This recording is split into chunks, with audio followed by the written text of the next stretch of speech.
السلام علیکم ورحمۃ اللہ وبرکاتہ۔ اعوذ باللہ السمیع العلیم من الشیطان الرجیم من حمزہ ونفخہ ونفثہ بسم اللہ الرحمن الرحیم وَإِن كَادُوا لَيَسْتَفِزُّونَكَ مِنَ الْأَرْضِ لِيُخْرِجُوكَ مِنْهَا إِذًا لَا يَلْبَثُونَ خِلَافَكَ إِلَّا قَلِيلًا وَإِن كَادُوا لَيَسْتَفِزُّونَكَ مِنَ الْأَرْضِ لِيُخْرِجُوكَ مِنْهَا وَإِذًا لَا يَلْبَثُونَ خِلَافَكَ إِلَّا قَلِيلًا سُنَّةَ مَنْ قَدْ أَرْسَلْنَا قَبْلَكَ مِنْ رُسُلِنَا وَلَا تَجِدُ لِسُنَّتِنَا تَحْوِيلًا۔ قریب تھا کہ یہ لوگ اے نبی صلی اللہ علیہ وسلم آپ کو اس سرزمین سے یعنی مکہ سے اکھاڑ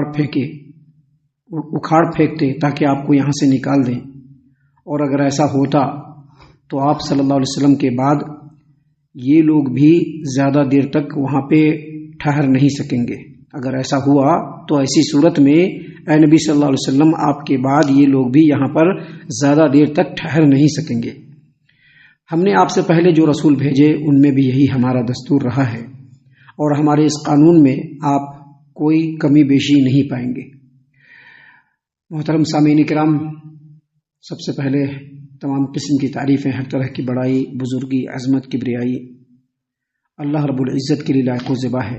سامعین کرام، یہ اللہ تبارک و تعالیٰ کا کرم ہے، اس کی مہربانی ہے، اس کا ہم لوگوں کے اوپر بہت بڑا احسان ہے کہ اللہ تبارک و تعالیٰ نے یہ توفیق دی ہے کہ فجر کی نماز اور پانچوں نمازیں اس کی توفیق سے ہم لوگ اپنے وقت پر ادا کرتے ہیں، اور فجر کی نماز میں حاضر ہونا یہ یقینی طور پر اللہ تبارک و تعالیٰ کی بہت بڑی مہربانی ہم لوگوں کے ساتھ ہے۔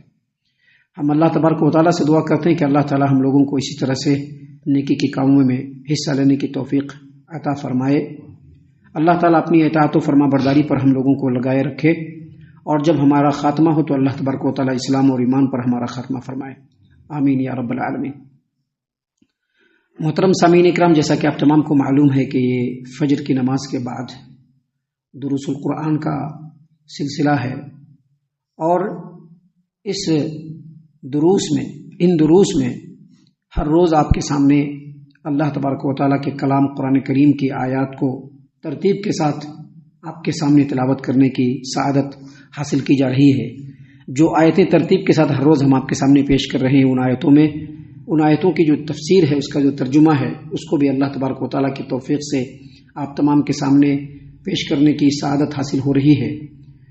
اور آج ہم اسی ترتیب کو آگے بڑھاتے ہوئے جن آیتوں کو آپ کے سامنے پیش کیا ہے ہم نے، وہ ہے سورہ بنی اسرائیل، سورہ نمبر 17، اور اسی صورت سے آیت نمبر 76، 77 یعنی 76 اور 77 یہ دو آیات ترتیب کے ساتھ ہم نے آج آپ کے سامنے پیش کی ہیں، اور اللہ کی توفیق سے، اللہ کی اجازت سے بہت جلد اس کی تفسیر بھی ہم آپ کے سامنے پیش کرنے والے ہیں۔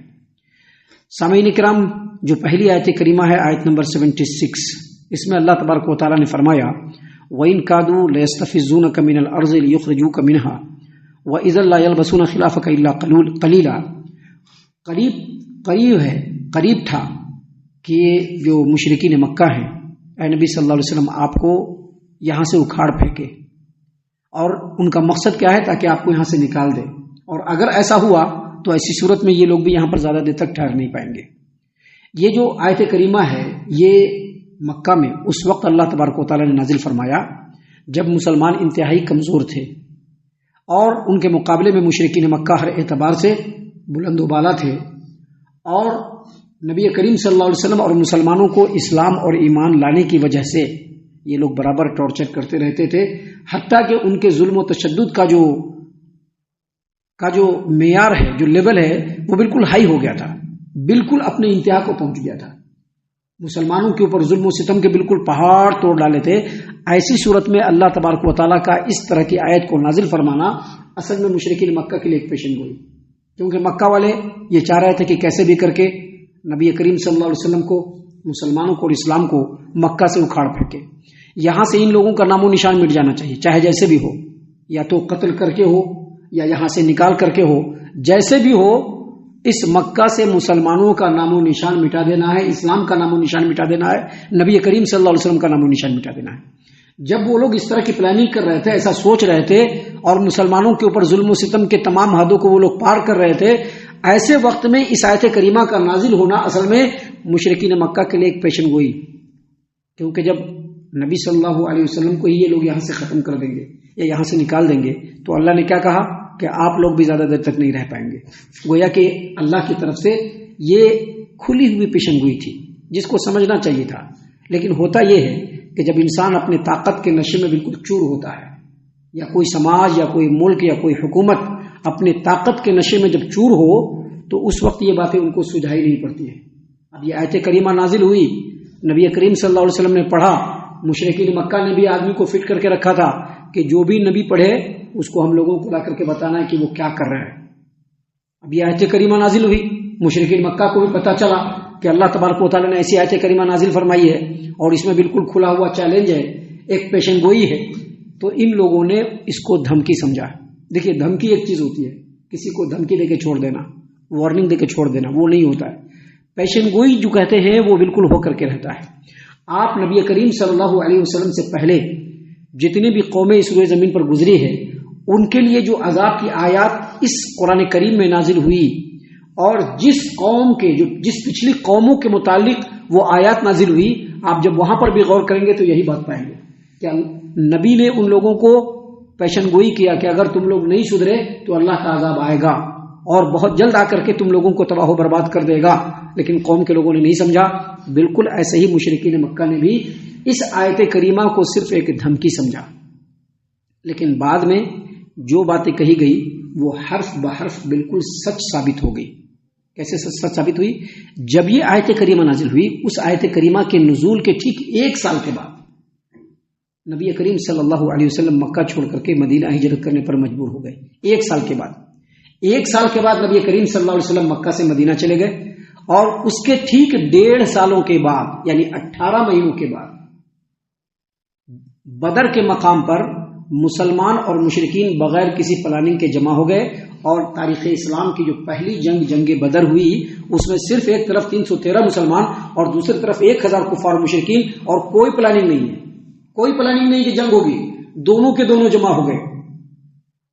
سامعین کرام، اللہ تبارک و تعالیٰ نے دونوں کو یکجا کیا. مشرکین مکہ نے فوراً اپنے پیچھے لوگوں کو بلوا لیا اور 1000 کی تعداد میں ہو گئے. سب کے پاس ہتھیار اور مسلمانوں کے پاس کوئی ہتھیار نہیں، لیکن اس کے باوجود اللہ تبارک و تعالیٰ نے مسلمانوں کو غلبہ و تسلط دیا. جنگ بدر مسلمانوں کی فتح کا پہلا پرچم جو لہرایا اور اس جنگ میں بہت سارے سرداران قریش مارے بھی گئے اور ان کے اولادوں کو قید بھی کر لیا گیا. تو یہ اللہ تبارک و تعالیٰ نے پہلا جو یہ مرحلہ تھا جو اللہ تبارک و تعالیٰ نے مشرکین مکہ کو دکھلایا. اور اس کے ٹھیک 6 سالوں کے بعد سن 8 ہجری میں مکہ فتح ہو گیا اور اس کے بعد جو لوگ ظلم و تشدد کرنے والے تھے وہ لوگ محکوم بن گئے. اللہ کے رسول صلی اللہ علیہ وسلم کے رحم کی التجا پر مجبور ہو گئے. ان میں سے بہت سارے لوگ مسلمان ہو گئے اور آفٹر 2 ایئر یعنی 10 ہجری میں مکہ سے کفر و شرک کا بالکل خاتمہ ہو گیا. تو اللہ تبارک و تعالیٰ نے اسی بات کو یہاں پر بیان کیا ہے کہ قریب تھا کہ اے نبی صلی اللہ علیہ وسلم یہ مشرکین مکہ آپ کو مکہ سے اکھاڑ پھینکے تاکہ یہ لوگ آپ کو وہاں سے نکال دیں، اور اگر ایسا ہو گیا کہ آپ وہاں پر اگر نہیں رہے تو یہ لوگ بھی زیادہ دنوں تک وہاں پر رہ نہیں پائیں گے اور مکہ مشرکوں سے خالی ہو جائے گا. اور آج بھی مکہ مشرکوں سے خالی. محترم سامعین کرام، اللہ تبارک و تعالیٰ نے اگلی آیت کریمہ میں فرمایا سنت من قد ارسلنا قبلک من رسولنا ولا تجد لسنتنا تحویلا. اے نبی صلی اللہ علیہ وسلم، ہم نے آپ سے پہلے جو رسول بھیجے ان میں بھی ہمارا یہی دستور رہا ہے اور ہمارے قانون میں آپ کوئی کمی بیشی نہیں پائیں گے. کیا مطلب یہ کہ جب تک کسی قوم کے اندر نبی رہتے ہیں جب تک کسی قوم کے اندر نبی موجود رہتے ہیں اللہ تعالیٰ اس قوم کے اوپر عذاب نہیں دیتا ہے. اللہ تعالیٰ نے قرآن کریم سورۃ الانفال آیت نمبر 33 میں یہی بات کہا کہ وما کان اللہ لیعذبہم وانت فیہم. اے نبی صلی اللہ علیہ وسلم، اللہ تبارک و تعالیٰ ایسا نہیں تھا کہ جب تک آپ وہاں پر موجود رہیں تو اللہ تعالیٰ ان لوگوں کو عذاب دے. یعنی جب کسی قوم کے اندر نبی موجود رہتے ہیں تو اللہ تعالیٰ اس قوم کے اوپر عذاب نہیں بھیجتا ہے، اور جب اس قوم کے اوپر عذاب کو بھیجنا مقدر کر دیتا ہے اللہ تعالیٰ تو وہاں سے نبی کو یا تو نکال لیا جاتا ہے یا ہجرت کرنے کا حکم دے دیا جاتا ہے. نبی وہاں سے نکل جاتے ہیں، ہجرت ہو جاتی ہے، نبی وہاں پر موجود نہیں رہتے ہیں، تو پھر اللہ تبارک و تعالیٰ کے عذاب بھیجنے کے کچھ طریقے ہیں۔ اللہ تعالیٰ کسی قوم پر عذاب بھیجنا چاہتا ہے تو اللہ تعالیٰ ڈائریکٹ عذاب بھیج دیتا ہے۔ اگر کسی قوم کے اوپر اللہ عذاب بھیجنا چاہتا ہے تو ڈائریکٹ عذاب بھیج دیتا ہے، جیسے کہ قوم عاد کے اوپر اللہ تبارک و تعالیٰ نے آندھیوں کا عذاب بھیج دیا، یا پھر قوم سمود کے اوپر چنگھاڑ والا عذاب بھیج دیا، یا پھر قوم نوح کے اوپر طوفان والا عذاب بھیج دیا۔ اللہ ڈائریکٹ عذاب بھیج دیتا ہے۔ یہ اللہ کے عذاب کی ایک صورت ہے۔ دوسری صورت اللہ تبارک و تعالیٰ کے عذاب کی یہ ہے کہ جس قوم کو یہ لوگ جو مشرکین ہوتے ہیں اپنے علاقے سے نکالتے ہیں، ہجرت کرنے پر مجبور کر دیتے ہیں، ظلم و ستم کر کے وہاں سے بھگا دیتے ہیں، اللہ تعالیٰ اسی کے ذریعے سے اس قوم کو پٹواتا ہے۔ جیسا کہ مشرکین مکہ کو اللہ تعالیٰ نے جن لوگوں کو بھگایا تھا مکہ سے، انہی کے تھرو اللہ تبارک و تعالیٰ نے ان لوگوں کا صفائی کروایا۔ اور عذاب کی ایک تیسری بھی صورت ہوتی ہے، جب کوئی قوم حد سے آگے بڑھ جاتی ہے تو اللہ تعالیٰ دوسرے قوم کو کھڑا کرتا ہے اور اس سے ان کو پٹوا دیتا ہے۔ جیسا کہ اس کی بہت ساری مثالیں ہیں، آج کے ڈیٹ میں بھی مثال ہے۔ آج کے ڈیٹ میں بھی مثال ہے کہ جب مسلمانوں نے اپنے اصل منصب کو چھوڑا تو اللہ تعالیٰ نے دوسری قوموں سے ان کو پٹوایا اور پٹوا رہا ہے۔ تو یہ سب عذاب کی صورتیں ہیں اللہ تبارک و تعالیٰ کی، جس کو سمجھنے کی ضرورت ہے۔ مشرکین مکہ نے نہیں سمجھا، وہ نیست و نابود ہو گئے۔ مشرکین مکہ نے ان باتوں کو نہیں سمجھا، وہ نیست و نابود ہو گئے۔ اگر مسلمان بھی نہیں سمجھیں گے تو اللہ تعالیٰ ہر قوم کو نیست و نابود کرنے والا ہے۔ اللہ تعالیٰ باقی رہنے والا ہے، وہی حی ہے، وہی قیوم ہے۔ ہم اللہ سے دعا کرتے ہیں کہ اللہ تعالیٰ ہم تمام کو ان تمام باتوں کے اوپر خوب غور و فکر اور تدبر کرنے کے ساتھ ساتھ ان باتوں کے اوپر عمل کرنے کی بھی توفیق عنایت فرمائے، آمین۔ اللہ تعالیٰ ہم تمام کو صحیح معنوں میں پکا سچا مومن مسلمان بنائے، اللہ اور اس کے رسول صلی اللہ علیہ وسلم کی اطاعت و فرما برداری کرنے والا بنائے، صحابہ کرام رضی اللہ عنہم کے طریقے پر چلنے والا بنائے، جنت الفردوس میں جگہ عطا فرمائے۔ اے اللہ ہم تمام کو جہنم سے پناہ دے، اے رب العالمین ہم تمام کو جہنم سے پناہ دے، اے مالک الملک ہم تمام کو جہنم سے پناہ دے، آمین یا رب العالمین۔ وما علینا الا البلاغ المبین۔ تبارك الذي نزل الفرقان على عبده ليكون للعالمين نذيرا